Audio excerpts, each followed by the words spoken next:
Buckle up, dear viewers.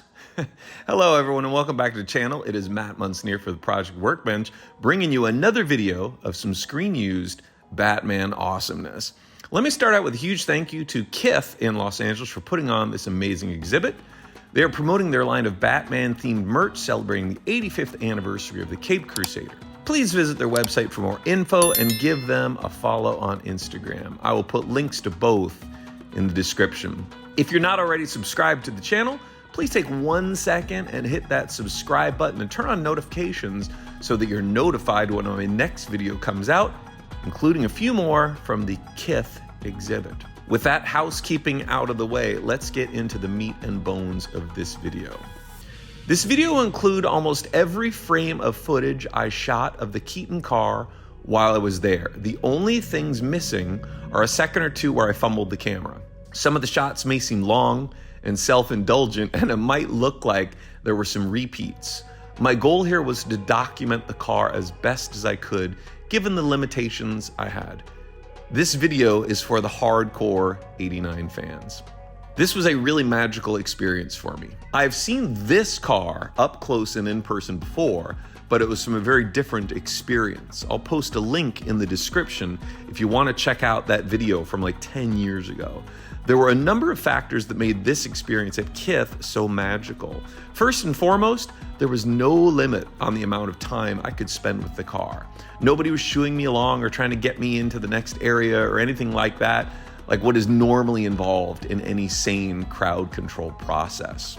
The motivating factor for this was that nobody else was there. There was no crowd at all. On the day I went, I think I saw a grand total of maybe a dozen people over the course of 2 hours. At any given time, there was one, maybe two people also looking at the cars. The way the ropes were set up, I was able to get very close to the car. I had really good shots of the front, passenger side, and rear of the car. This itself was a miracle. Usually the way the car is displayed, your accessibility is limited. I was probably no more than 3 feet from the car, and at some point I was inches from it. Lighting in the garage was decent also. Not as good as outdoors, but way better than the lighting I have found myself with at the WB tour. What also turned out to be really helpful was the LED lighting under the car. I originally thought it was kind of lame, aesthetically speaking, but it turned out to be super helpful when I was getting shots of the side air intake vents and inside the rear afterburner. I'm going to offer a little analysis of the car in this video and make some claims. I will tell you that everything I say about this car is 100% accurate and verifiable by photographic evidence that either I have acquired firsthand or secondhand through a trusted resource. Actual photos, not scans from magazines or screen grabs. If at any point I say something that has an assumption built in, I will let you know. I love debate and discussion about these cars. In fact, if not for people challenging my assumptions, offering evidence to support their points, and being willing to discuss honestly, I would not know as much about these cars as I do.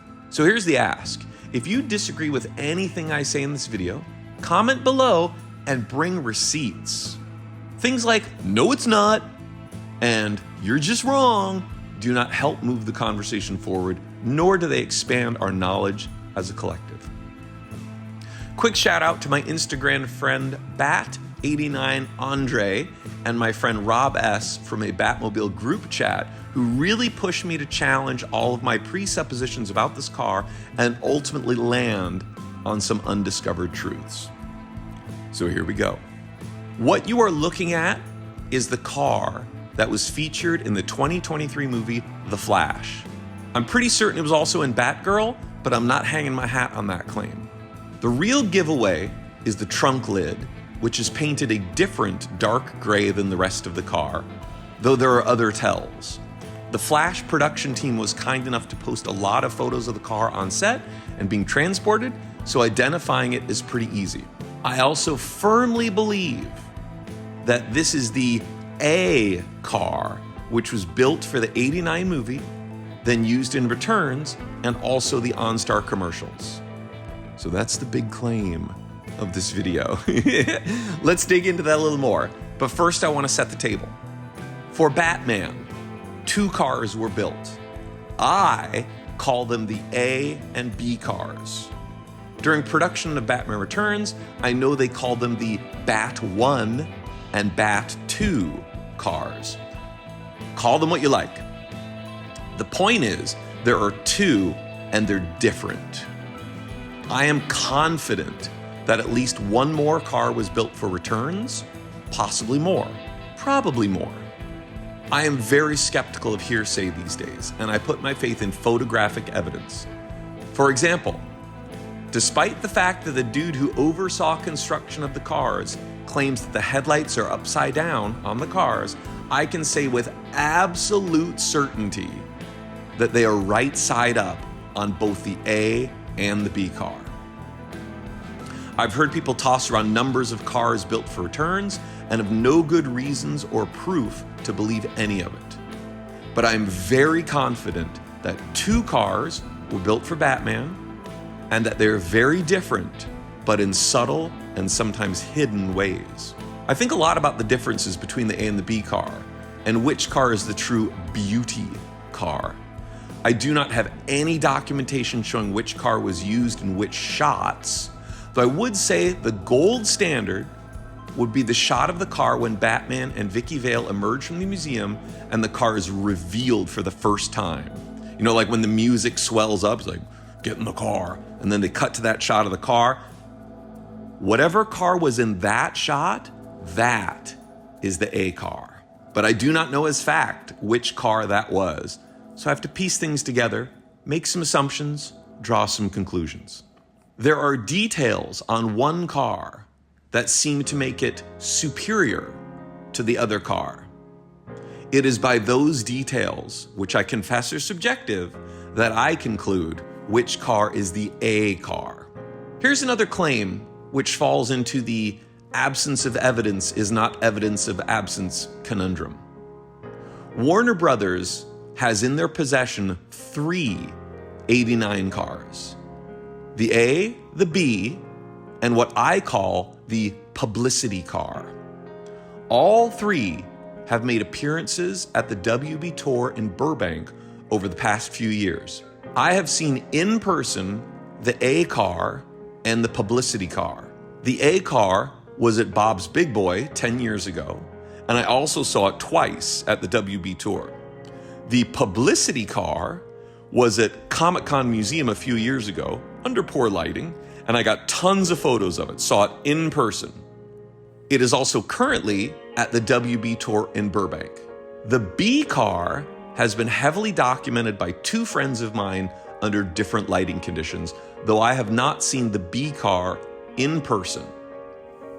Could WB have more cars in their possession? Yes, of course. Have I seen any evidence of this? No.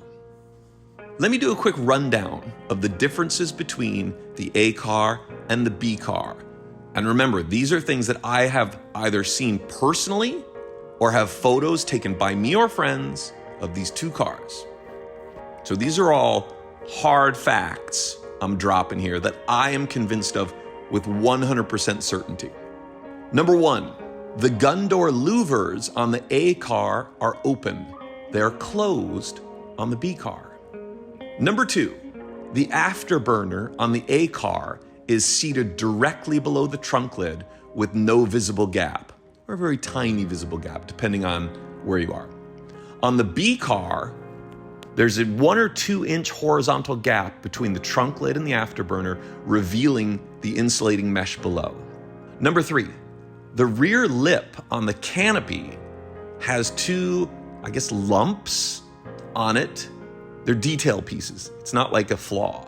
2 lumps on it which are not present on the B car lip, which is basically 2 horizontal lines. Number 4, there is damage to the paint on the A car along the snout on the passenger side. It's a series of cracks and blisters that are a few feet long. They're still there despite the repaint for the Flash. The B car does not have that flaw.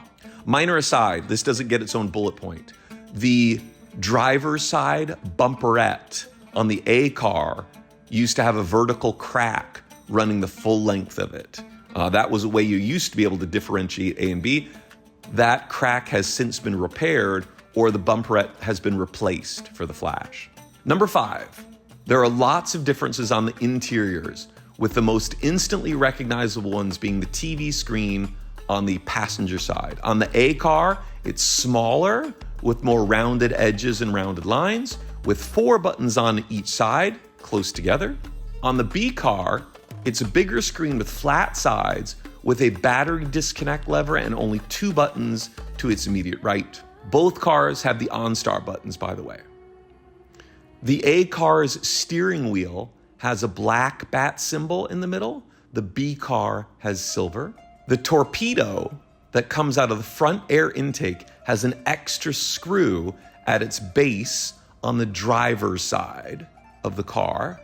That screw is absent on the B car. And in fact, the B car doesn't even have a hole for that screw, which makes the car super easy to differentiate quickly from an exterior view.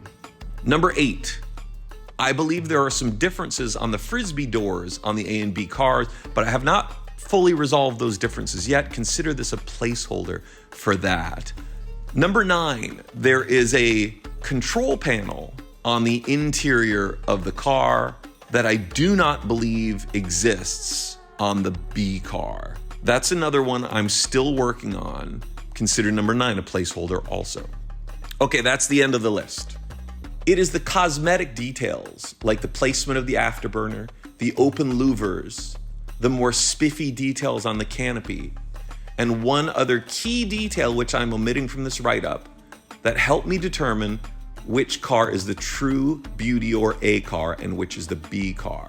The punchline here, and this has been a very long journey, I know, is that the car I'm looking at in this video is indeed the A car. This is the hero car, the beauty car, the alpha, the prima.